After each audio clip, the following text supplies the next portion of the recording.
네, 코로나19가 미국 전역으로 급속히 확산되면서 미국 트럼프 대통령이 연일 기자들과 일문일답 형식의 회견을 하고 있는데요.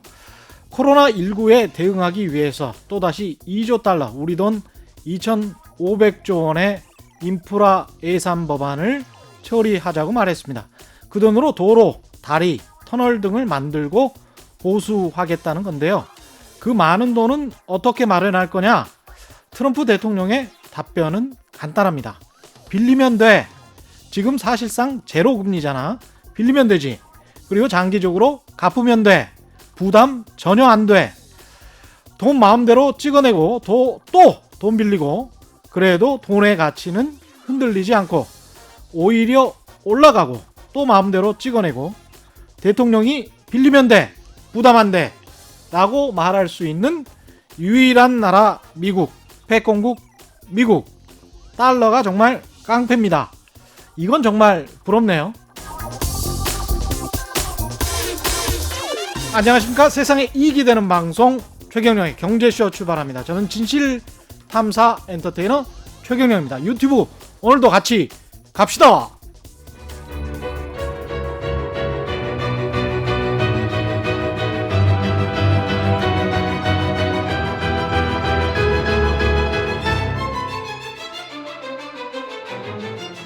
못 들어본 사람은 있어도 한 번 들은 사람은 없다.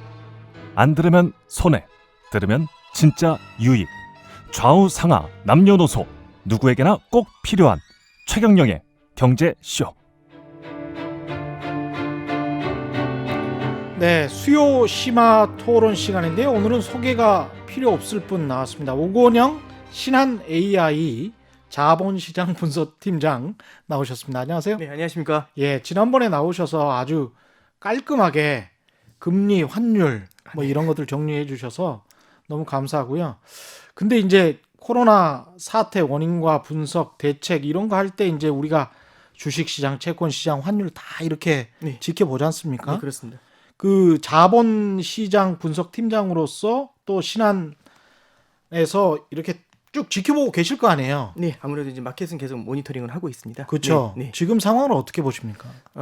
일단은 뭐 이제 여러 가지 분석들이 좀 가능할 수 있는데요. 네. 특히 이제 3월 중순이 굉장히 좀 위험한 시기였다라고 생각이 좀 됩니다. 3월 중순 이제 15일, 16일 그때였는데요. 이제 앞서 이제 멘트 하실 때 예. 이제 돈 찍으면 된다 이제 이런 얘기가 나왔었지 않습니까? 예. 근데 참 어려웠던 게 뒤에 한번 말씀을 드리겠지만 미국 국채까지도 매도를 하려고 하는, 그러니까 원래 미국 국채라는 건 굉장히 큰 안전자산이거든요. 미국 국채까지도 매도하려고 하는 그런 움직임이 있었어요. 네, 그렇습니다. 달러 현금이 필요하면 그런 일이 벌어지게 되거든요. 예. 그래서 미국 국채까지도 매도하고 어떻게든 달러 현금을 마련하려는 그런 움직임까지 나타나서 참 시장이 굉장히 어려운 단계였습니다. 근데 이제 페드의 어떤 정책적인 지원 때문에 조금 좀 그런 부분은 좀 완화가 됐는데요. 예. 아무래도 아직까지는 좀 이렇게 여러 가지 리스크가 상존하고 있어서 그 부분에 대해서 한번 좀 말씀을 좀 드려보려고 하고 있습니다. 예, 아주 재밌을 것 같습니다. 일단 양적 완화, 돈풀기, 금리 인하 뭐 이렇게 쭉 했잖아요. 네, 그렇습니다. 각국 정부들이 쭉 했는데 우리 정부까지 이게 이번에도 먹힐까? 2009년 금융위기 때는 먹혔습니다. 그래서 한 10년 갔습니다. 네. 지금 이번에도 먹힙니까? 이게 안 먹힙니까? 이제 그 직관적으로 생각을 하면 참 예. 농담처럼 이런 얘기들이 나와요. 그러니까 저도 설명을 드리면 바로 나오는 질문이 중앙은행이 돈 풀어가지고 바이러스를 치료할 수 있느냐라는 질문을 하거든요. 그렇죠. 직관적으로는 말이 안 됩니다. 어떻게 바이러스를 치료합니까? 말이 안 되잖아요.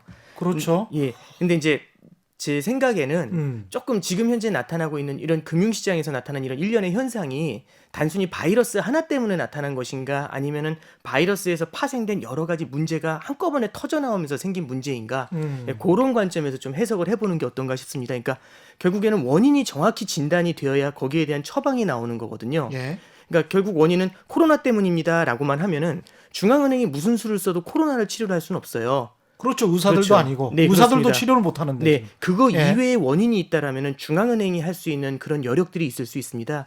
그래서 여기에 대한 접근은 철저하게 어떻게 해야 되냐면 지금 현재 금융시장을 뒤흔들고 있는 요인들이 뭔지에 대한 분석을 하는 게 예. 일단 선행이 좀 돼야 될 것 같은데요. 조금 말씀이 길어질 수는 있겠지만은 지금 이렇게 시장이 흔들리는 원인을 한번 좀 생각을 해보는 겁니다. 예. 첫 번째는 이제 당연히 이제 코로나 바이러스가 이제 가장 큰 이슈가 되는데요. 이제 아시아 지역뿐만 아니라 이게 유럽이라든지 미주 지역으로 상륙을 하게 되는데 아시겠지만은 미국은 전 세계 수요의 70%를 차지합니다. 예. 굉장히 큰 소비 대국이고요. 그렇죠. 지금 현재 뭐 하드캐리라는 말을 쓰잖아요. 전 세계 경제를 혼자 소비로 이제 하드캐리하는 예. 네, 그런 나라인데 예. 거기까지 이제 결국엔 코로나 바이러스가 전염이 되면서 전 세계적인 수요의 급감이 나타날 것 같다. 이제 이런 얘기가 나오는 겁니다. 그럼 코로나 바이러스라고 쓰고요. 성장의 둔화라고 읽으시면 될 것 같습니다. 당장 집에서 2억 명 이상이 되는 미국인들이 네. 꼼짝 않고 있으면 네. 유가 떨어지는 것도 보고 그러면은 미국에서 지금 그 주유소에 유가가 최저치래요. 워낙 자동차가 왔다 갔다 하질 않으니까 네. 그것만 봐도 성장률이 얼마나 네. 급감할지 네. 알 수 있는 거 아니에요. 네, 디플레이션 압력까지 같이 높아지게 되는데요. 예. 그러니까 저도 참 이게 어떻게 생각을 해주면 되냐면 미국이란 나라가 소비를 안 해주게 되면은 미국에 수출을 하면서 먹고 사는 나라들이 있을 겁니다. 예. 그런 나라들까지 같이 제조업이 같이 주저앉아 버리는 일이 생기게 되죠. 그렇죠. 그래서 이제 코로나라고 쓰고 저는 성장 둔화라고 말씀을 드렸는데요. 코로나라고 쓰고 예, 성장 둔화. 예, 글로벌의 성장 둔화라고 말씀을 드렸는데요. 예. 성장 둔화가 나타나게 되면 결국에는 사람이 인컴, 그러니까 소득이 없다라는 얘기지 않습니까? 예. 근데 이제 이렇게 생각하시면 됩니다. 소득이 없더라도요. 산속에 들어가서 먹고 살 수만 있으면 됩니다. 근데 문제는요. 빚이 많으면 답이 예, 근데 예. 자급자족도요. 빚이 많으면 답이 안 나옵니다. 그러네요. 네, 산속에 들어가 있어도 빚쟁이들이 와서 돈 달라고 하면 답이 없지 않습니까? 그러니까 이제 말씀드리고 싶은 거는 두 번째 이슈가 지금 코로나 사태가 터졌는데 코로나 사태 이후에 지금 전 세계적으로 빚이 굉장히 많다라는 거, 부채가 굉장히 많다라는 게 크게 이슈가 됩니다. 예. 왜 그런지 좀 간단하게 말씀드리면요. 이제 그 중앙은행 이제 페드에서요. 금융위기 앞에도 말씀해 주셨지만 금융위기 이후에 계속해서 유동성 공급을 늘려줬지 않습니까? 예. 그래서 전 세계적으로 유동성이 굉장히 많이 돌아갑니다. 그러니까 이제 사람들은 어떤 생각을 하게 되냐면 금융위기 이후에 금리가요. 전 세계 금리가 일방적으로 내려오기만 했거든요. 그러기만 했죠. 네. 그리고 사람들의 마음속에 저금리라는 것도 있지만 지금의 저금리보다 더 중요한 건 뭐냐면 저금리가 장기화된다라는 합리적인 기대가 생깁니다. 그럴 수밖에 없죠. 되게 중요한 겁니다. 그러니까 예. 지금이 저금리라고 해도 그러니까 이런 거죠. 제가 집을 사는데 대출을 3억을 받아야 된다고 합니다. 옛날 같으면 야 그럼 나중에 금리 뛰면 큰일 나는 거 아니야? 그렇죠. 이런 생각을 하는데요. 예. 걱정 마. 지난 10년 동안 금리는 내려왔고 앞으로도 내려갈 수밖에 없어.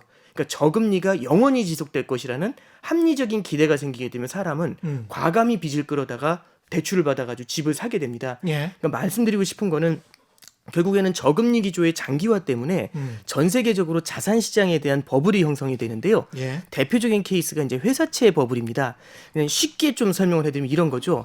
예를 들어서 제가 1억이 있습니다. 가정을 해서 1억이 있는데 1억을 갖고 이제 집을 하나 삽니다. 예. 집을 사는데 저는 집값이 떨어질 수 없고 계속해서 오를 것 같다라는 기대를 갖고 있어요. 그럼 어떤 짓을 하냐면 금리도 워낙 낮으니까 1억을 갖고 집을 산 다음에 그 집을 담보로 90% 대출을 뺍니다. 9천만 원 또? 대출을 빼가지고, 그러니까 가정입니다. 예. 9천만 원 대출을 빼서 또 뭐 하냐면 9천만 원짜리 집을 사는 거죠. 또 사고. 그렇죠. 그럼 그 집을 담보로 또 90% 대출 빼가지고 8,100만 원이니까 그걸 갖고 집을 사고 또 사고. 그렇죠. 또 사고 또 사고 또 사고 이 짓을 계속 반복하겠죠. 이게 그러면- 갭 투자하는 사람들이 그렇게 네, 하는 거잖아요. 그렇습니다. 그러면 나중에 제 개인의 대차대조표를 보면 대차대조표라는 건 자산이랑 부채랑 자본이 존재하지 않습니까? 그렇죠. 제 돈은 변함이 없습니다. 전 1억만 갖고 있습니다. 자본은 1억인데요. 예. 집을 하도 많이 사서 자산 사이드에 100억이 찍혀 있습니다.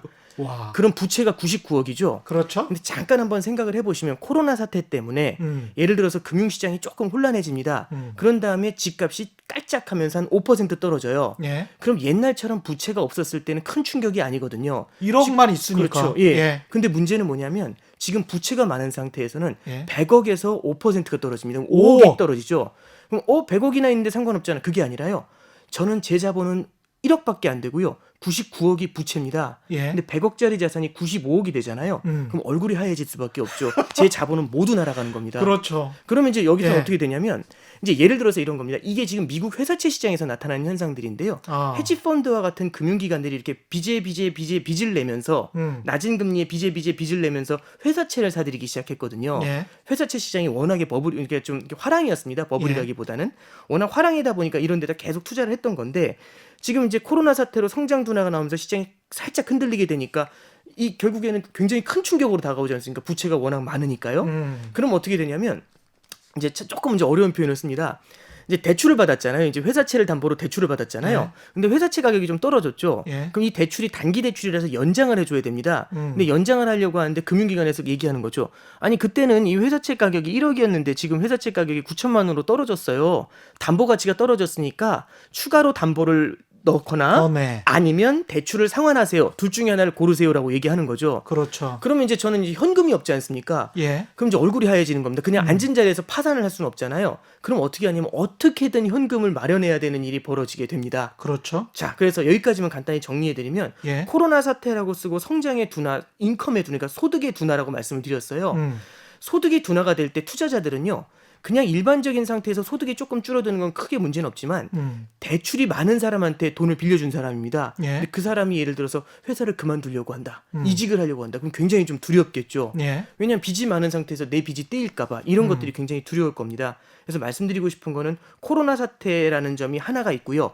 다른 한쪽에는 뭐냐면은 금융시장 자체에서 레버리지라고 하죠. 부채가 굉장히 많았다. 예. 특히 기업 부채라고 하죠. 회사채 부채가 굉장히 많았다는 점. 요걸 하나 말씀드릴 수 있습니다.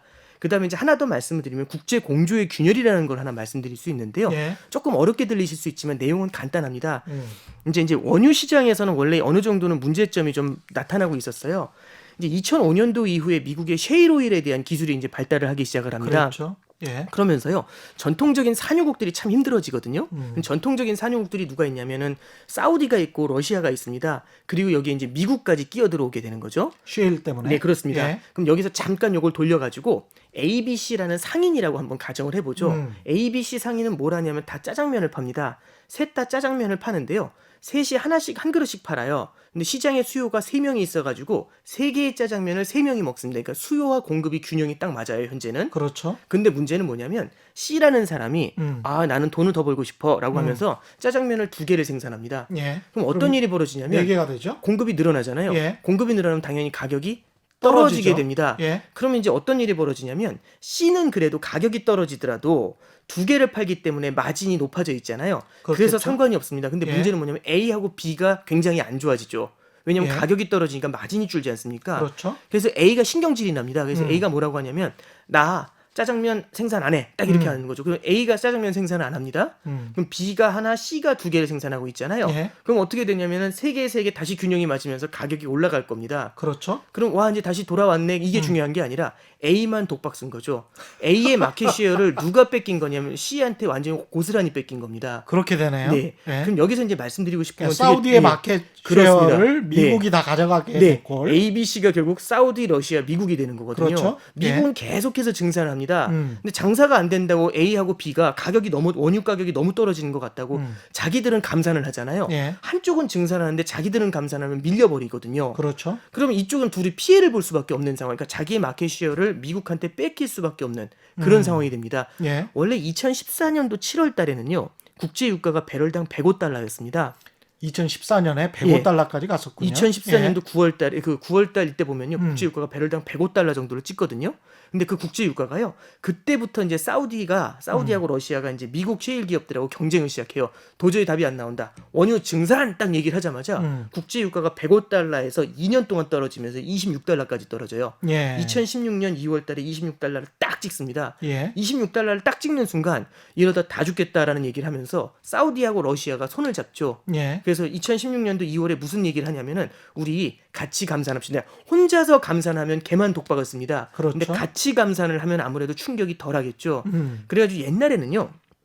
저 어렸을 때 교과서에서는 오페크라고 썼습니다. 오페크라고 산유국들 있잖아요. 예. 오펙이라고 하는데 지금 오펙이라고 안 하고요. 예. 오펙 플러스라고 합니다. 오펙 플러스. 플러스가 뭐냐면 예. 러시아를 러시아. 비롯한 오펙이 아니었던 국가들이 감산 공조에 들어오면서 그 연합체가 형성이 된 거죠. 예. 그래서 오펙 플러스의 감산 덕에 국제 유가가 2016년 2월 달에 바닥을 찍으면서 반등하는 모습을 나타냈어요. 예. 그러면서 지금 계속 안정이 됐다가 음. 문제는 이겁니다. 16년, 17년, 18년을 계속 오면서 어떤 소식이 들려오냐면 미국의 셰일 기업들이 미국이 세계 제1위의 산유국이 됩니다. 예. 사우디하고 러시아를 넘어서 산유국이 세계 제1위가 되거든요. 예. 그러니까 무슨 말씀이냐면은 사우디하고 러시아는 감산을 하고 더 생산을 안 하려고 최대한 노력을 하는데 미국은 혼자서 생산을 계속 늘리고 있는 거잖아요. 그럼 이제 이 문제는 뭐냐면 과거에 있던 이 오펙 플러스의 감산 공조가요. 예. 이 잡음이 들리게 됩니다. 아니 이게 뭐냐? 예. 왜 우리만 감산을 하고 쟤는 계속 생산을 하냐? 그렇죠. 이제 이런 얘기가 나오죠. 그러면서 사실은 작년도 12월 7일 날 오펙 플러스 회의가 있었어요. 거기서 사우디가 뭐라고 하냐면 그 요즘 경기가 안 좋아서 국제 유가가 더 떨어질 것 같으니까 감산을 조금 더 합시다라고 하니까 러시아가 아니 누구 줘라고 감산을 더 하냐? 이렇게 얘기를 했는데 간신히 무마가 됐던 게 작년도 12월이었어요. 근데 이제 올해 3월 6일인가 7일인가 이제 오펙 플러스 회의가 다시 있었는데 거기서는 이제 러시아가 딱 얘기하죠. 나 안 해. 나 감산 안 해. 나 증산 딱 이렇게 들어오거든요. 그럼 여기서 러시아랑 미국 셰일이 동시에 증산을 하는 상황에서 사우디 혼자서 계속 감산하잖아요. 그럼 이른바 이게 아까 말씀드렸던 그 A의 사례 독박이 그렇죠. 됩니다. 예. 그 사우디도 뭐라고 하냐면 모르겠다. 나도 증산. 이렇게 들어가죠. 그래서 A, B, C가 동시에 증산하면서 국제 유가가 밑으로 샤프하게 떨어지는데요. 그렇죠. 그래서 지금 배럴당 20달러 밑으로 떨어졌고요. 아까 그때 배럴당 105달러 말씀드렸잖아요. 105달러에서 2016년에 26달러를 찍고서 예. 근데 지금 20달러 왔다 갔다 하더라고요. 네, 그렇습니다. 예. 그러면 진짜 많이 떨어진 거네요. 예, 지금 국제 같은 유가가 경우는. 굉장히 많이 하락해 있는 거죠. 예. 그러니까 여기서 이제 말씀드리고 싶은 거는 원유 시장에 감산 공조가 균열이 생긴 겁니다. 감산 공조가 깨지면서 유가가 하락하잖아요. 유가가 하락하게 되면은 문제가 뭐냐면 첫 번째는 디플레이션 압력이 높아집니다. 디플레이션 압력이나 디플레이션 기대라는 말씀을 드리는 게 좋는데 이제 디플레이션이라는 거는 자산이라든지 물건의 가격이 떨어지는 걸 말합니다. 예. 그러니까 물건의 가격이라든지 자산의 가격이 계속 떨어질 것 같으면 사람들은 소비를 안 하거든요. 왜냐하면 제가 이제 백화점을 갔는데 뭐 TV가 100만 원입니다. 예. 비싸다. 3개월 있다 오자. 왜냐하면 3개월 있다 오는 이유는 간단하죠. 3개월 있다 오면 좀 싸지잖아요. 예. 일반적인 통념이 그렇게 있지 않습니까? 그렇죠. 3개월 있다 왔더니 70만 원이 됐어요. 그럼 이걸 사느냐 안 사거든요. 3개월 있다 오자. 이러면서 또 3개월을 기다려요. 갔더니 50만 원이 됩니다. 그럼 사느냐? 좀 더 떨어질 것 같은데 이런 생각이 들잖아요. 그렇죠. 그럼 또 3개월 있다 옵니다. 그랬더니 새로운 모델이 나오죠. 그럼 또 이제 무한 반복이죠. 그러니까 말씀드리고 싶은 건 이런 겁니다. 결국에는 디플레이션 가격이 하락한다라는 심리가 마음속에 들어오게 되면은요. 사람들은 소비를 뒤로 이연시켜 버립니다. 뒤로 밀어 버리죠. 그렇죠. 그럼 지금 현생에서 소비가 안 일어나면 현실에서 소비가 안 일어나게 되면 어떤 일이 벌어지냐면 예. 사람들이 소비를 안 하니까 기업의 마진이 줄죠. 예. 기업의 마진이 줄면 고용이 줄 겁니다. 그렇죠. 고용이 줄면은 결국엔 소득이 줄고 소득이 줄면 수요가 줄고 수요가 줄면 가격이 떨어지죠. 예. 그리고 소득이 없으니까 사람들이 물건을 사질 않잖아요. 그럼 가격이 떨어지면서 계속 이 디플레이션 기대가 계속 커져나가는 소비를 밀어나가는 이런 일이 벌어지게 되는 거죠. 그게 지금 일본이 겪고 있는 네, 건데. 그렇습니다. 일본의 디플레이션 불황이 이거하고 똑같이 형성이 됩니다. 지금 말씀하신 걸 정리를 해보면 네, 정말 불행이 쌍으로 온다는 이야기가 적절하네요. 코로나19가 와서 네, 3월 초 중순부터 갑자기 이제 미국이 그렇게 난리가 나고 3월 초에 유가와 네, 관련해서 네. 감산 합의가 실패를 하고 네, 유가가 폭락을 하고 네, 그러면서 그 회사채 시장에서 빚을 많이 지고 있던 기업들이 네, 저 그렇습니다. 기업들 부도나는 거 아니야? 이러면서 신용 경색이 시작되고 네. 에너지 기업들이 특히 거기에 해당이 됩니다. 네. 그게 이제 미국 셰일 컴퍼니들이 많이 네, 있는 그렇습니다. 거잖아요. 네. 이게 다 물려 있는 지금 그런 상황인데요. 네, 그러니까 조금만 더 부연 설명을 드리면 예. 사우디하고 러시아가 이게 3월 초에 있는 오펙 플러스 회의에서 또 이게 완전히 붕괴가 된 가장 큰 이유는요. 요즘 이제 3월 초만 해도 이제 코로나 사태에 대한 얘기가 나왔지 않습니까? 예. 이게 경기가 전체적으로 안 좋게 되면 유가가 더 빠질 것 같으니까 감산을 좀 더 늘리자. 이렇게 얘기를 하니까 러시아가 얘기하는 거죠. 아니 무슨 여기서 또 감산을 늘려 이제 이런 얘기가 나오면서 붕괴가 되거든요. 예. 그러니까 결국에는 코로나 사태라는 걸로 수요의 둔화가 나타날 것 같으니까 더 감산을 늘려야 되는 상황이 펼쳐져요. 예. 더 감산을 늘려야 되는 상황이 펼쳐지니까 오펙 플러스라는 길드가 와르르 무너져 버리게 되는 그런 현상이 벌어진 거죠. 그래서 이제 그 혹자는 이제 이런 얘기를 좀 해요. 그러니까 아마 이제 그 굉장히 좀 많이 알려진 얘기인데 블랙스완이라는 얘기가 있어요. 그렇죠. 예, 검은 백조죠. 원래 예. 백조는 하얀데 검은 백조가 등장했다. 그러니까 전혀 예상하지 못했던 일이 벌어졌다라는 건 이제 우리는 블랙스완이 등장했다라는 얘기를 합니다. 근데 블랙스완만큼 유명한 단어가 이제 그 회색 코뿔소라는 단어가 있습니다. 그렇죠. 예. 회색 코뿔소는 그냥 쉽게 말씀드리면 여기가 파티장입니다. 제가 이제 파티에 초대받아서 왔어요. 이제 글로벌 금융시장이 이제 그 전에는 굉장히 좋았지 않습니까? 특히 미국 주식시장 매일매일 에브리데이 이제 그 최고가를 경신하는 그런 굉장히 흥겨운 파티장이에요. 그래서 거기에 초대받아서 와서 저도 되게 좋았습니다. 그래서 딱 들어와가지고 이제 흥겹게 놀고 싶은데 저기 검은 게 커다란 게 하나 있는 거죠.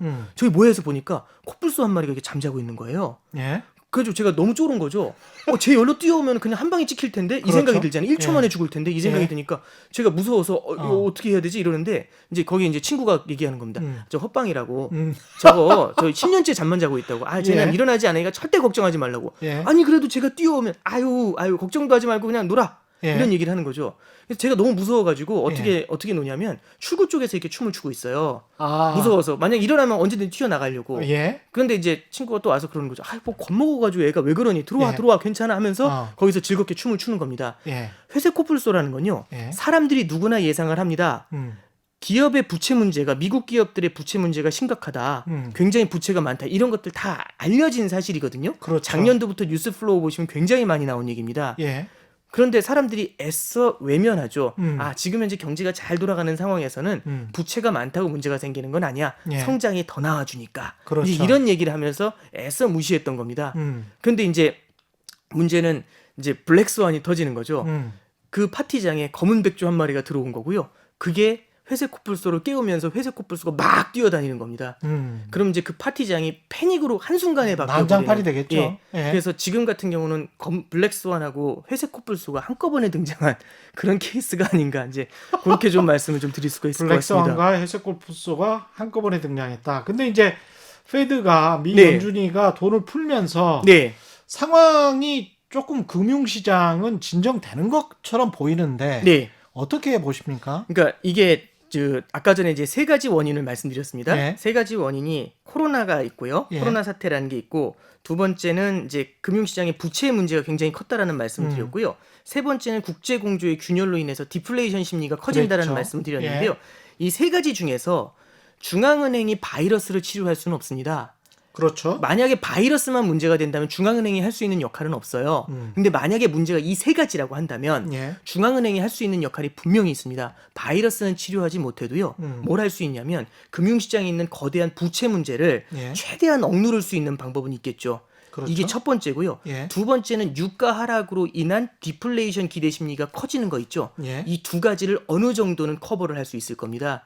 그래서 페드가 할 수 있는 역할은 세 가지 중에서 바이러스는 치료하지 못해도 다른 역할들을 하려고 하는 거고요. 예. 그래서 페드가 하고 있는 이 무제한 양적 완화라는 프로그램은 나름대로 성과가 있는 의미 있는 그런 프로그램이다. 이렇게 생각을 해주시면 됩니다.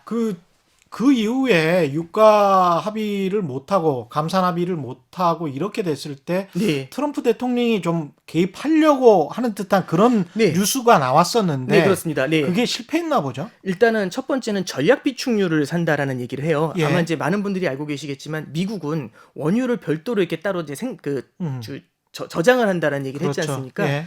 그래서 전략 비축률을 위해서 원유를 사들이겠다라는 얘기를 합니다. 근데 이제 7,700만 배럴 정도라고 제가 봤었어요. 근데 7,700만 배럴을 사들인다라고 하는데 이게 그 숫자를 보면 미국이 하루에 생산하는 원유의 양이 1,310만 배럴입니다. 하루에 1,310만 배럴이거든요. 그러니까 일주일 생산하면 되네. 일주일 예. 생산인데 근데 조금만 더 말씀드리면 러시아가 생산하는 게 1,100만 배럴입니다. 예. 사우디가 생산하는 게 1,000만 배럴이 넘거든요. 그럼 셋이 하루에 생산하는 걸 합치면 3,500만 배럴 정도 나와요. 그렇습니다. 셋이 아이고. 동시에 생산하는 거 이틀 치면은 예. 7,000만 배럴이 되잖아요. 예. 그럼 7,700만 배럴을 사들인다라고 해도 글쎄요, 이게 어느 정도 임팩트를 줄지는 이제 약간 좀 의문이 될 수 있는 그런 그렇게 부분이고요. 되네요. 예. 두 번째는 이제 그때 당시에는 이 에너지 그 원유를 그 전략 비축유를 사겠다라고 했던 그 부서에서 이게 아직 그 의회의 합의를 거치지 못한 단계였기 때문에 요거를 나중에 사드리겠다라는 얘기를 하면서요. 요거는 그렇게 큰 영향을 주지 못하고 넘어갔습니다. 예. 다만 이제 며칠 전이죠. 트럼프 대통령이 이제 푸틴 대통령하고 이제 그 전화 통화를 하겠다. 이제 그런 푸틴 총리하고 이제 전화 통화를 하겠다. 이제 그런 내용이 나왔는데 예. 거기서 이제 어느 정도 좀 심도 있는 얘기가 나왔나 그거는 저도 잘 모르겠습니다. 근데 되게 중요한 거는요. 감산 공조가 깨진 부분이 완화가 돼야 될 필요가 있거든요. 예. 2016년 2월 달처럼. 그러면 이제 2016년 2월 달도 감산 공조가 다시 이제 복귀가 되면서 주식 시장이 어느 정도는 좀 안정이 됐었던 금융 시장 전체가 좀 안정이 됐던 그런 경험이 있는데 그러려면은 이번에는 판이 어떻게 나와야 되냐면은 그냥 사우디하고 러시아가 또 독박 쓰는 그림으로 가는 게 아니라 이러면 합의가 안 될 겁니다. 그럴 수는 없겠죠. 누군가 같이 감산 공조에 들어와 줘야 되는 구조가 나오겠죠. 그래서 이제 저는 계속해서 뉴스 플로우를 보는 것 중에 예. 이제 미국에서 과연 감산 공조에 들어올 수 있을까? 근데 이제 뉴스를 보니까 미국도 이 오펙 플러스에 들어올 수도 있다. 뭐 이런 얘기들이 이제 오가고 있는 게 보입니다. 그래서 예. 저는 조금은 좀 이제 그런 뉴스들이 나온다는 게 글쎄 이제 어느 정도 합의가 될지는 저도 잘 모르겠습니다만 그리고 이제 저도 에너지 전문가는 아닙니다만 예. 이제 군불대기라는 표현을 써야 되나요? 그러니까 그렇죠. 뭐 어떻게 예. 말씀드려야 될지 모르겠지만 이제 그런 형태의 어떤 뉴스 플로우를 계속해서 좀 모니터링해 볼 필요가 있다. 이렇게 이제 첫 번째는 좀 생각이 되고요. 그리고 이제 중앙은행에서 그 아까 전에 말씀드렸던 걸 조금만 더 이어가면 그 되게 심각한 사태가 나타났었어요. 특히 3월 중순에 아까 전에 미국 국채도 던진다는 말씀을 드렸었잖아요. 예. 이제 말씀을 드리면 전 세계에는 안전자산이 몇 가지가 있습니다. 안전자산으로 알려진 게 지난번에 한번 제가 나와서 말씀드렸던 게 엔화가 안전자산이라는 말씀을 드렸어요. 그랬죠. 네, 엔화가 안전자산이라는 말씀드렸고요. 스위스 프랑도 안전자산이라는 말씀을 드렸었습니다. 예. 그 다음에 애매하긴 하지만 금도 안전자산으로 뭐 쳐준다고 치고요. 그 다음에 이제 미국 국채 정도가 안전자산이 됩니다. 그리고 이제 많은 분들이 좀 이렇게 동의하지 않으실 수 있지만 외국인들 입장에서는 유럽 재정 위기 이후에요. 워낙에 신용 등급이 높은 채권이 많이 사라졌습니다. 예. 그러다 보니까 우리나라 국채도 예. 재정이라든지 아니면 무역 흑자가 나는 나라잖아요. 그렇죠. 그러다 보니까 우리나라 국채도 안전자산 축에 좀 넣어줘요. 예, 어디에서요? 이제 외국인 채권 투자자들이 그래서 주식시장이 막 흔들리잖아요. 예. 우리나라 주식시장이 흔들리면 해외 외국인 투자자들이 우리나라 국채를 사고 들어와요. 그 정도로 위상이 높아졌군요. 지금 보시면 예. 이제 금융위기 때를 한번 보시면은요. 금융위기 때는 외국인 투자자들이 우리나라 주식 채권을 팝니다. 예. 주가 빠지고 채권 채권 가격이 빠지고. 떨어지죠. 예. 그래서 팔고 나가니까 나가지 못하게 하려면 2% 더 드릴게요. 이렇게 얘기하잖아요. 원화가치 폭락했고. 예, 그렇죠. 그게 금리 뭐 끼고요. 전부 그 시나리오처럼 그렇게 똑같이 예. 진행됐는데. 그렇게 나타났는데 지금 이제 그 유럽 재정 위기 이후에는 어떤 일이 벌어지냐면 주식 시장은 하락하는데요. 채권 가격이 뛰는 일이 벌어집니다. 그러면 예. 주가 빠지고 채권 빠지면 주식 채권 팔고 받은 원화를 다 팔고 달러를 바꿔서 튀어나가잖아요. 예. 외국인들이. 근데 주식은 팔고 나가는데 채권은 원화를 사서 들어오니까 환율의 변동성이 아무래도 과거에 비해서는 잡히는 그런 그렇겠네요. 영향을 가져옵니다. 예, 달러가 그만큼 많이 빠져나가지는 않는다. 네, 그렇습니다. 예. 그래서 이제 우리나라 국채도 그래도 이제 주식시장이 그냥 일반적으로 흔들릴 때는 그래도 우리나라 채권 시장으로도 국채 시장으로 자금이 들어오고 그래요.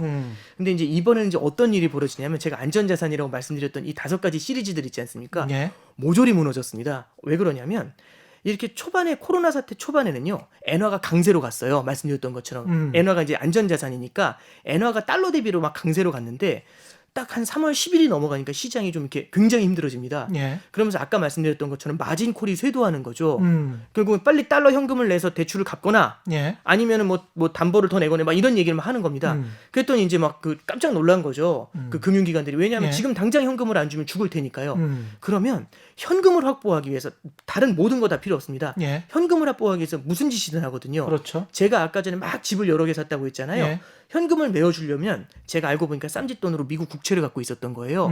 미국 장기 국채를 던져버립니다. 예. 그래서 현금을 받아가지고 메워야죠. 그래서 아. 어떤 일이 벌어지냐면 딱 3월 10일이 넘어가면은 음. 엔화를 팔고 달러를 사고요. 예. 스위스 프랑을 팔고 달러를 사고요. 미국 장기 국채를 팔고 달러를 사고요. 모든 것을 파는 국채를 거로. 예, 그렇습니다. 모든 것을 팔고서 달러를 삽니다. 예. 여기서 중요한 건 이런 거죠. 저는 삼성전자가 그러니까 예. 뭐 삼성전자라기보다는 A라는 기업의 예. 주가가 앞으로 굉장히 비전이 높은 기업이고 앞으로 주가가 계속 1년 후에 굉장히 많이 오를 거라는 걸 알고 있어요. 그런데 팔아야 됩니다. 왜? 예. 당장 돈을 줘야 되잖아요. 예. 사람들이 얘기합니다. 그걸 왜 팔어? 근데 너무 어쩔 수 아까워. 없죠. 너무 예. 아까워. 근데 어쩔 수 없죠. 당장 이걸 팔지 않으니까 무슨 말씀이냐면 패닉셀링이 나올 때는요. 죽을 것 같으니까 어쩔 수 없이 파는 겁니다. 그러면 우리나라가 좋고 다른 나라가 별로 아무 상관없고요. 다 네. 팝니다. 무조건. 그런 패닉셀링이 일어났던 게 3월 14일, 3월 15일 그 구간에서 나타나거든요. 예. 그러면 어떻게 되냐면은 미국 국채 가격이 폭락을 하잖아요. 미국 국채 가격이 떨어지니까 미국 국채 금리가 툭 튀어 올라가기 시작을 합니다. 예. 그러니까 이제 이런 거죠. 미국 국채 가격이 떨어진다는 얘기는 미국 국가가 채권을 발행을 해요. 예. 너도 나도 저한테 와서 돈을 빌려주려고 합니다. 이 채권을 살려고 해요. 그러면은 너도 나도 돈을 빌려주려고 하면 제가 딱 써가지고 가장 금리를 낮게 부르시는 분한테 드릴게요라고 하죠. 예. 그러니까 결국에는 채권을 너도 나도 살려고 하면 금리가 낮아집니다. 가장 낮은 금리에 돈을 빌려드리거든요. 그렇죠. 근데 문제는 뭐냐면 너도 나도 채권을 팔려고 하고요. 아무도 미국 장기 국채를 안 살려고 해요. 그럼 국채를 누구한테 해줘야 되냐면 그나마 낮은 금리, 그러니까 금리가 올라와 있는 거죠. 예. 높은 금리에 어쩔 수 없이 이 채권을 팔아야 되는 일이 생깁니다. 그러니까 말씀드리고 싶은 거는 채권의 가격이 떨어진다는 얘기는 채권의 금리가 튀어 올라간다는 그렇죠. 얘기죠. 미국 네. 국채 금리가 튑니다. 그럼 요거 잠깐 정리해드리면 그리고 금 가격도 떨어졌죠. 예. 요거 잠깐 정리해드리면요. 패닉셀링 상황에서요. 미국의 장기 국채 금리가 올라갑니다. 보통 경기가 안 좋으면 금리가 주저앉아야 되는데 예. 국채 금리가 올라갑니다. 미국이 예. 제로 금리까지 금리를 내렸음에도 국채 금리가 튑니다. 너도 나도 팔아야 되니까요. 예. 그러면 당연히 국채 금리하고 연동돼 있는 모기지 금리 같은 게 뛰겠죠. 그렇죠. 그럼 부동산 시장을 건드려 버리고 소비를 더 악화시켜 버릴 겁니다. 아. 그러니까 이런 일련의 악재가 계속해서 번져나갈 수가 있죠. 예. 그래서 이제 페드가 딱 들어온 게 뭐냐면 이렇게 얘기하는 거죠. 양적 완화를 하겠다라고 얘기합니다. 양적 완화를 한다는 건요. 원래 중앙은행은 화폐를 찍을 때 화폐의 신뢰성이 담보가 돼야 되기 때문에 안전한 걸 갖고 담보로 돈을 찍어야 돼요. 예. 근데 예를 들어서 이런 거죠. 뭐 이탈리아 100년짜리 국채. 이러면 이제 이탈리아 100년 국채라고 하면은 사람들이 뭐 물론 이제 이탈리아가 100년 안에 어떨까인지 이런 고민들을 좀 하게 되잖아요. 근데 여러 가지 이슈들이 생겨날 수 있지 않습니까? 그러면 이제 어떻게 되냐면 100년 국채를 담보로 돈을 찍긴 힘들어요.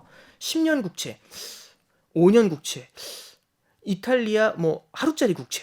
이러면 크게 문제가 하루 후에 뭐 이런 건 그렇죠. 크게 문제가 안 되죠. 그래서요. 예. 초단기 국채를 담보로 해 가지고 화폐를 발행을 합니다. 그래서 초단기 국채를 담보로 돈을 찍거든요. 우리나라 같은 경우는 7일짜리를 담보로 해서 돈을 찍어요. 그래서 7일짜리 RP 금리를 한국은행이 기준금리로 쓴다 예. 이런 얘기를 하는 게 그런 맥락이고요. 그렇군요. 미국은 하루짜리 콜 금리인데요. 하루짜리 그냥 국채 금리라고 생각하시면 됩니다. 그래서 원래는 초단기 국채를 담보로 해서만 돈을 찍어야 되는데 쉽게 말씀드리면 양적 완화라는 거는 중앙은행이 해서는 안 되는 일을 하는 겁니다. 장기 국채를 담보로 해가지고 돈을 찍어요. 장기 국채를 사가지고 돈을 찍어 뿌리거든요. 예. 근데 이제 양적 완화를 한다는 얘기는 장기 국채를 산다고 했잖아요. 그러면 장기 국채 시장에서 아까 전에 장기 국채를 막 팔면서 금리가 뛴다고 말씀드렸지 않습니까? 패닉셀링 상황에서 예. 중앙은행이 딱 들어와가지고 장기 국채를 막 사는 겁니다. 양적 완화를 한다는 건. 예. 그러면 국채 가격이 막 떨어지다가 중앙은행이라는 큰 손이 들어와서 막 사들이죠. 그럼 국채 가격이 다시 올라오면서 예. 금리가 살짝 안정이 되겠죠. 예. 근데 그걸로도 막지를 못하니까 페드가 3월 15일인가 16일 날 아침에 딱 뭐라고 선언하냐면 이렇게 얘기합니다. 필요한 만큼 드릴게요라고 얘기합니다. 얼마든지 쏴줄게요라는 얘기를 하거든요. 달러를. 예. 예. 장기 국채를 무제한으로 사드리겠다는 얘기를 합니다. 언제까지? 시장이 안정되는 그날까지 사겠다라는 거죠. 그러면서 결국에는 이제 장기 국채 가격을 갖다 안정시키고 패닉셀링을 좀 완화시켰던 그런 상황이 펼쳐지게 된 겁니다. 야, 이게 그러니까 제일 위에 있는 미국 국채 시장, 안전한 국채 네. 시장의 장기 채권까지 위험해지니까 네. 그거를 안정시킴으로 해서 저 아래 정크본드 그렇습니다. 시장까지 예. 다 예. 안정시킬 수 있는 방법은 달러를 무제한적으로 네. 공급해서 국채를 안정시키면 네, 밑에가 차츰 안정되는 네, 그런 상황으로 가는 거군요. 네. 예. 이제 조금만 좀 비유를 해서 말씀을 드리면 예. 이제 암 환자가 있다고 가정을 하는 겁니다. 암에 걸려 있는 환자가 있어요. 근데 체력이 워낙에 약해서 그리고 이 암을 어떻게 치료해야 될지 그 담당 의사도 고민을 좀 해야 될 것 같아요. 3개월 정도는 고민을 해야지 답이 나온답니다. 예. 암 환자가 있습니다. 이 암을 지금은 치료를 못 해요. 그러면 치료를 못하면 시간을 끌어가야 되잖아요. 근데 문제는 뭐냐면 이 암이 있는 상태에서 3개월, 4개월 시간을 그냥 끌어가면 이 암이 다른 데로 전이가 됩니다. 그러면 제일 먼저 해야 될 건 뭐냐면 암이 전이되는 걸 차단을 해야 되겠죠. 그렇죠. 심장으로 전이가 되는 건 굉장히 무서운데, 그러니까 제 의학은 잘 모르지만 예. 그냥 사례를 들어서 말씀드리는 겁니다. 예. 자본주의의 심장은 은행입니다. 그렇죠. 지금은 회사채 시장이 문제가 되는 거지 금융위기 때처럼 뭐 어디 뭐 미국의 대형은행이 파산한다 이런 얘기는 안 나오잖아요. 그렇습니다. 은행들은 아직은 현금이 좀 있는 편입니다. 근데 만약에 이 문제가 그냥 내깔려 놔두면은 그 은행으로도 심장으로도 번질 수가 있거든요. 헷갈려 놔둔다는 게 무슨 말이냐? 그냥 놔두면 그냥 예. 놔두면 이제 예. 갈 수 있는데 이제 예. 그래서 양적 완화를 해드리면은 예. 장기 국채를 중앙은행이 산다고 말씀드렸잖아요. 장기 국채를 많이 갖고 있는 그 기관들이 은행들이에요. 은행들한테 장기 국채를 사면서 은행들한테 현금을 유입해 줍니다. 예. 그럼 은행으로 이 지금의 위기가 전이될 가능성은 사전 차단을 하게 되죠. 그렇죠. 두 번째는 뭐가 있냐면 아까 우리나라 국채도 팔고 나간다는 얘기를 했잖아요. 이게 코로나 사태 이런 게 이제 그 궁극에 달하게 되면은 해외에 있는 자산을 막 팔고서 돌아오게 됩니다. 미국으로. 그렇죠. 예. 그러면은 해외에 있는 주식 팔고 채권 팔고 그렇게 받은 그 나라 통화를 팔고 달러를 사서 돌아오죠. 그러면 그 나라 통화 가치가 떨어지고요. 그 나라도 마찬가지로 이머징 국가들 지금 경기가 미국도 저런데 다른 나라들 경기 되게 안 좋잖아요. 예. 그런 상황에서 돈이 빠져나가잖아요. 달러가. 예. 그럼 외환위기의 가능성이 생겨날 수 있어요. 어. 그래서 예. 그럼 외환위기로 간다면 이런 이머징 국가들은 다 줄도산을 하게 될 거지 않습니까? 그렇죠. 그래서 이제 중앙은행에서 이제 페드에서 생각을 한 게 미국 중앙은행에서 생각한 게 그럼 저런 나라들한테 돈을 줘야 될 것 같아라고 얘기하죠. 예를 들어서 뭐 브라질의 중앙은행은 달러를 찍을 수는 없습니다. 그렇죠. 헤아라만 찍을 수 있거든요. 예. 그래서 이제 브라질 중앙은행한테 전화하는 거죠. 음. 얘기를 하는 게 이런 겁니다. 헤아라를 찍어서 음. 그 헤아라를 찍어서 우리한테 보내라. 그 헤아라를 담보로 우리가 달러를 찍어줄게라고 예. 얘기하는 거죠. 그럼 헤아라를 담보로 달러를 찍어주는 건데 음. 헤아라를 받고 달러를 주는 구조가 되잖아요. 예. 실질적으로 보면 그렇죠. 그래서 서로 바꾸는 겁니다. 헤아라하고 예. 달러를. 이걸 뭐라고 하냐면 어려운 말로 통화 스왑이라고 하죠. 그렇죠. 통화 예. 스왑을 한다는 얘기는 뭐냐면은 이 암이 다른 기관으로 다른 이머징 국가로 코로나 사태가 전이되는 거를 차단한다라는 의미입니다. 그래서 다른 나라가 망가져버리는 그런 상황을 갖다가 사전 차단하기 위해서 나온 게 통화 수합이 나오죠. 예. 그래서 무제한 양적 완화라는 말씀을 하나 드렸고요. 그거는 은행 시스템을 보호하기 위해서 들어간 것이다. 라는 말씀을 드렸고, 두 번째는 이제 그 통화 수합이라는 걸 통해 가지고 다른 이머징 국가가 무너지는 것을 사전에 차단해 줬다. 예. 이런 말씀을 드렸습니다. 예. 그 다음에 이제 세 번째가 아까 전에 회사채 시장의 위기라고 말씀을 드렸잖아요. 중앙은행이 그러면 페드가 뭘 해야 되냐면 회사채를 사면서 돈을 찍어줘야 됩니다. 그렇죠. 근데 예. 이제 그 양적 완화라는 말씀은 아까 전에 말씀드렸지만은 단기 국채를 사는 게 일반적인 방법인데, 단기 국채를 담보로 돈을 찍는 게 일반적인 방법인데 장기 국채를 담보로 돈을 찍는 게 양적 완화라고 말씀드렸어요. 왜냐하면 그냥 하루짜리 국채보다는 1년, 2년, 3년, 4년, 5년, 6년, 7년, 8년, 9년, 10년짜리 국채를 다 사면 양적으로 늘어나잖아요. 예. 그래서 양적 완화가 됩니다. 더 많은 국채를 살 수 있거든요. 그래서 예. 국채를 산다라는 관점에서 양적 완화라고 보시면 되고요. 예. 다른 형태의 자산을 사들이는 걸 질적 완화라고 표현을 합니다. 아. 그래서 이제 양적 완화를 퀀셔터티브 이징이라고 하고요. 예. 질적 완화를 퀄러터티브 이징이라고 해요. 예. 그럼 질적 완화의 핵심에는 뭐가 들어가는 거냐면 회사채를 사면서 돈을 찍어줄 수 있고요. 주식을 사면서 돈을 찍어준다. 이런 게 질적 완화가 됩니다. 그러니까 그렇죠. 결국엔 예. 국채처럼 완전히 안전한 게 아닌데도 불구하고 사들이면서 돈을 찍어주죠. 와, 그게 가능해? 가능합니다. 일본이랑 유럽의 중앙은행은 그걸 하고 있어요. 그러니까 이게 일반적인 기업들인데 네. 기업들이 망하려고 하니까, 그런데 그게 은행으로 전이되지 않게 하기 위해서 네. 회사채 시장에 개입해서 그걸 좀 사주겠다는 건데, 중앙은행이. 네. 그럼에도 불구하고 다 사주지는 못할 거 아니에요. 그렇게 하면 안 되고요. 그렇죠. 실제 일본에서도 아주 일부분의 비율로 예. 회사채를 사거나 리츠를 사거나 아니면은 일본 우량 주식 ETF를 사요, 중앙은행이. 근데 그렇게 큰 비중은 아닙니다. 다만 상징적인 의미가 있는 거죠. 이쪽 시장에도 발을 걸치고 있어라는 얘기고요. 그래서 저기 이제 일본 중앙은행이 하고 있는 정책은 양적 완화라고 표현을 안 해요. 뭐라고 하냐면 양적 질적 완화라고 합니다. 예. QE라고 안 하고요. 예. 콘셔터티브 이징이라고 안 하고 예. 콘셔터티브 퀄러터티브 이징이라고 해서 예. QQE라고 표현을 합니다. 예. 그래서 이제 미국에서도 어떤 얘기가 있었냐면 그 옛날 그 FRB 의장이었던 사람이 페드 의장이 버냉키라는 분이 있어요. 그 사람이 이제 금융위기 당시에 그랬죠? 페드 의장이었거든요. 예. 근데 그 사람이 이제 뭐라고 얘기하냐면 그 3월 15일 날 그 이제 회사채 매입에 대한 정책을 발표하기 전에 중앙은행이 과감하게 회사채를 사들이면서 돈을 찍는 방법에 대해서 고민해야 된다. 이런 얘기를 해요. 근데 다만 일본이나 유럽하고 다른 건 미국 중앙은행인 페드는 의회의 승인이 없이는 그 중앙은행이 회사채를 직접 사들이진 못해요. 예. 그리고 의회에서 이거에 대해서 그렇게 막 호의적으로 반응하지는 않을 거거든요. 예. 그래서 이제 어떤 방법을 쓰게 되냐면 우회적으로 회사채를 살 수 있는 방법을 감안을 하게 됩니다. 그래서 이제 그 미국 정부가 미국 예. 재무부가 300억 달러 정도 출자를 해서 회사를 하나 만들고요. 페이퍼 컴퍼니를 만들고 이 페이퍼 컴퍼니가 이제 300억 달러 정도 자본금을 갖고 있는 페이퍼 컴퍼니가 그 회사채를 사들이는 거죠. 예. 회사채를 사들일 때 예. 그럼 돈이 없지 않습니까? 300억 달러밖에.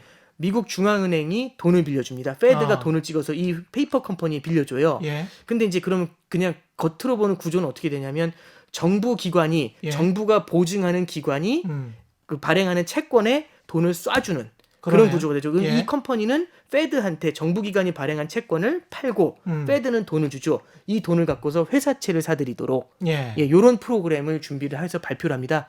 그리고 이제 그게 이제 3월 16일이었고요. 그게 딱 발표가 되니까 국채 시장 안정되고 이머징 시장에서의 완벽한 패닉 셀링이 조금 완화가 되고요. 예. 그리고 이제 말씀드렸던 회사채 시장에서의 패닉도 조금 완화가 되는 그런 그림이 나타났죠. 그러니까 자본시장에서 그 자본주의의 흐름 부도가 날 수밖에 없는 기업은 어쩔 수가 없지만 네. 그럼에도 불구하고 이번 기회 때문에 이게 아주 돌발적인 상황이니까 네. 이런 상황에서는 부도가 안 날도 되는 기업 네. 그런 기업들 정도는 살리고 네. 나머지는 네. 자본주의 그 원칙에 따라서 한다. 네. 그런 거네요. 네. 그러니까 회사채도 예. 그냥 막 그 정크 본드를 사들이는 건 아니고요. 우량 회사채를 삽니다. 그러니까 말씀드렸던 거는 결국에는 하이힐드 채권 시장이 흔들리잖아요. 예. 그러면서 다들 불안해요. 예. 그러면은 전체 회사채 시장이 다 얼어붙는 문제가 생길 수 있습니다. 그러면 일시적으로 현금이 부족해가지고 도산하는 우량한 기업들이 나타날 수 있거든요. 예. 그럼 우량한 기업들의 회사채를 조금이라도 중앙은행이 사주잖아요. 그럼 그쪽에 맥이 뚫리면서 약간이라도 돈이 흘러들어갈 수 있습니다. 그러니까 예. 이것도 마찬가지로 이 코로나라는 암덩어리가 결국에는 이쪽, 그러니까 회사채 시장, 우량 회사채 시장으로 전이되는 걸 사전에 차단하는 그런 작업을 한 거죠. 그래서 중앙은행이 한 작업은요. 결국에는 이 코로나 사태로 인한 성장 둔화의 이 파장이 은행으로 전이되는 걸 차단하기 위해서 양적 완화를 한 거고요. 무제한 양적 완화를 한 거고, 그 다음에 다른 국가의 완벽한 패닉 셀링이 만들어낸 그걸 막기 위해서 통화 스왑이라는 걸 한 거고요. 그 다음에 우량 회사채 시장까지 전이가 되면서 그쪽 시장까지 마비가 되는 걸 막아주기 위해서 말씀드렸던 것처럼 우회적으로 회사채를 사들이는 그런 정책을 갖다가 발표를 하게 된 거다. 이거는 이제 이렇게 이해가 정리하면 됐어요. 됩니다. 네. 그런데 이제 트럼프 대통령이 이야기하는 것처럼 네. 금융시장은 그렇게 해서 페드가 잘 막았어요. 네. 근데 이제 실물 경제까지 안 좋을 것 같으니까 네. 실업자도 많아지고 그래서 야, 뭐 이번 기회에 도로나 다리나 터널이나 이런 것도 좀 보수하고 새로 만들자. 네. 이런 실물 경제까지 개입을 하는데 그걸 어떻게 그러면 돈을 마련해요? 그냥 빌리면 돼. 네. 이렇게 이야기를 했단 말이죠. 네. 그냥 빌리고 지금 사실상 금리가 제로야. 네. 우리한테 전혀 부담이 안 돼. 이런 식으로 지금 네. 이야기를 하는데 네. 이런 식으로 말하면 한정없이 미국은 돈을 찍어내서 실물 경제도 살리고 금융시장도 안정시킬 수 있고 이런 겁니까? 이게 이제 아까 전에 미국 장기 국채 금리가 완벽한 패닉 셀링 국면에서는 장기 국채도 팔고 나갔다는 말씀드렸잖아요. 예. 달러 현금만 확보하려고. 이렇게 생각하시면 됩니다. 지금 시중에 달러 현금이 별로 현재 달러 풍기 현상이에요. 아직도 그러니까 물론 아주 패닉 상황에선 벗어났지만 예. 아직도 달러가 부족합니다. 그러니까 달러가 부족하니까 달러 가치가 뛰는 거거든요. 그래서 예. 지금 환율이 막 1220원 막 이러는 겁니다. 그러네요. 근데 예. 이렇게 보셔야 됩니다. 달러가 많이 부족해요, 민간에. 근데 정부가 나서 가지고 인프라 투자하겠습니다라고 하죠.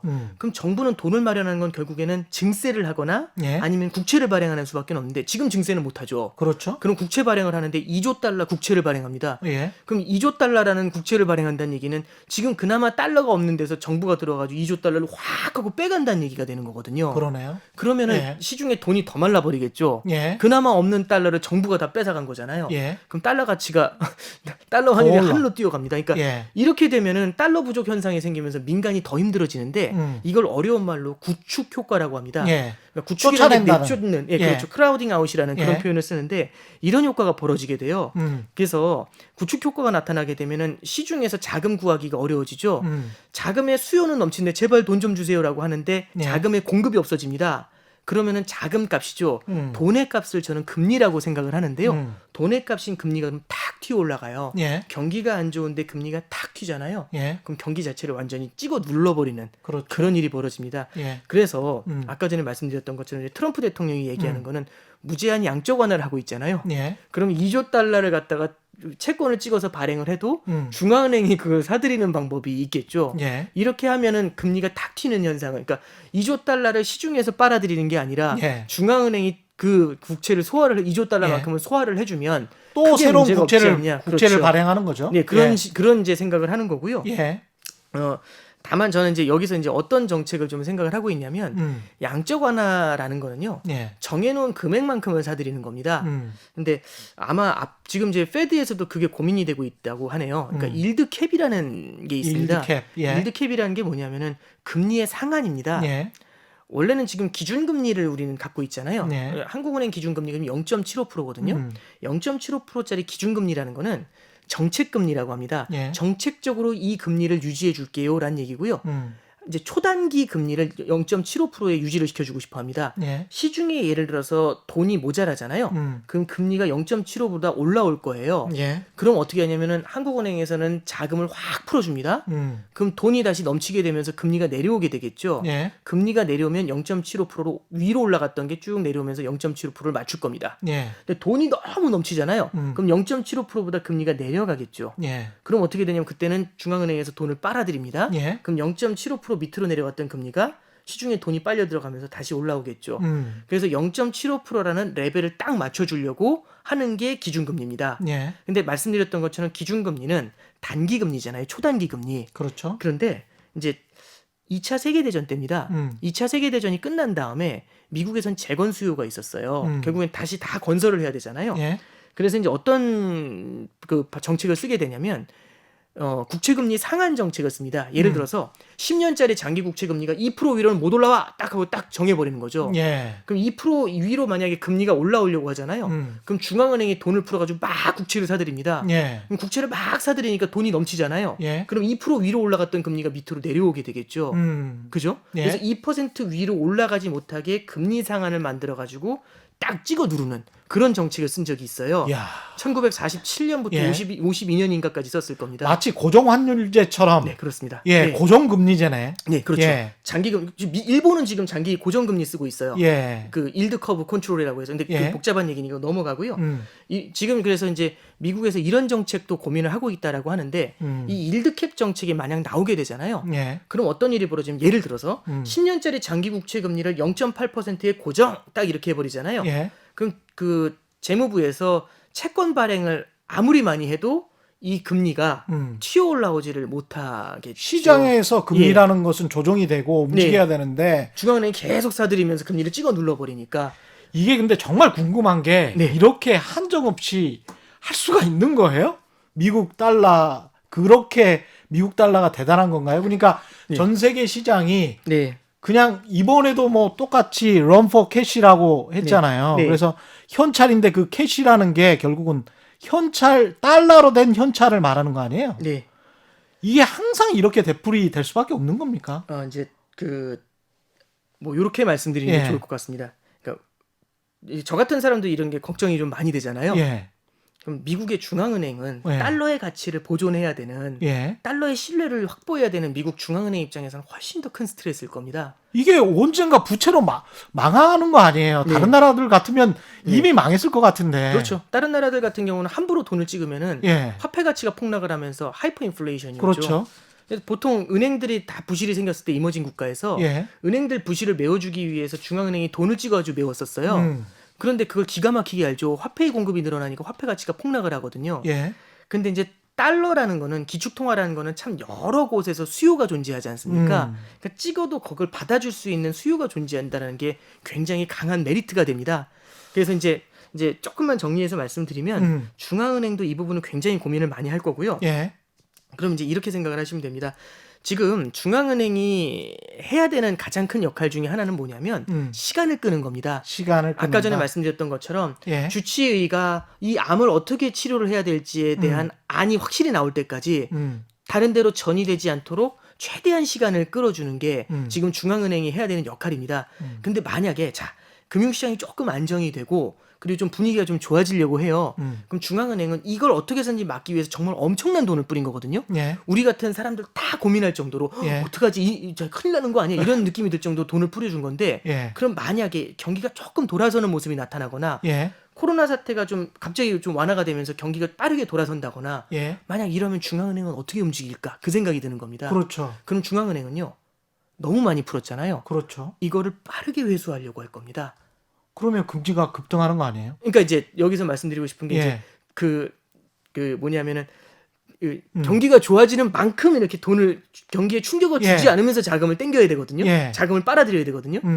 그러면 자 이번에는 2,222억 달러만 빨아들이면 됩니다. 이런 걸 알 수가 없어요. 그렇죠. 그러면 많이 빨아들였다가 시장이 발작을 하면 쭉 다시 돈을 그렇죠. 넣고 왔다 갔다 해야 되는. 하죠. 그래서 지금 이런 이 일이 상황에서 벌어집니다. 네. 시간이 거의 다 돼서 아, 네. 개인 투자자는 어떻게 해야 되니까 그냥 믿고 있으면 되는 건가요? 그러니까 저는 네. 방금 전에 말씀을 드렸던 건 결국에는 앞으로 지금 이제 막 조금 이제 시장이 좀 돌아서는 모습이 나타나는데 예. 이런 위기가 있고 난 다음에는 방금 전에 말씀드렸던 게 대표적인 케이스입니다. 중앙은행이 경기가 좋아지면 또 자금을 회수해야 되는 일이 벌어지잖아요. 예. 이거 조절하기가 만만치 않으면 그때는 시장의 변동성이 굉장히 커질 수 있습니다. 그러니까 우와 여태까지는 저기 많이 떨어지면은 무조건 사면은 돈을 많이 벌었어 예. 라는 관점에서만 접근하지 마시고 굉장히 현기증 나는 변동성 시장이 있을 수 있다라는 걸 각오하고 들어가시는 게 첫 번째는 중요하고요. 예. 이제 투자를 하실 때 말씀드렸던 것처럼 이제 안전자산을 같이 끼고 투자를 하시는 게 그러니까 안전자산이라고 하면 금을 적립식으로 조금씩 들어가신다든지 아니면 네.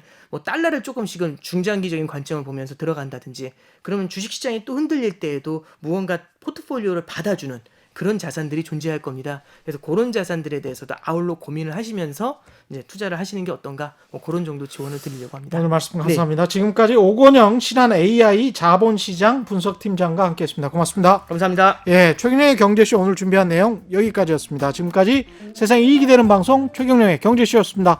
고맙습니다.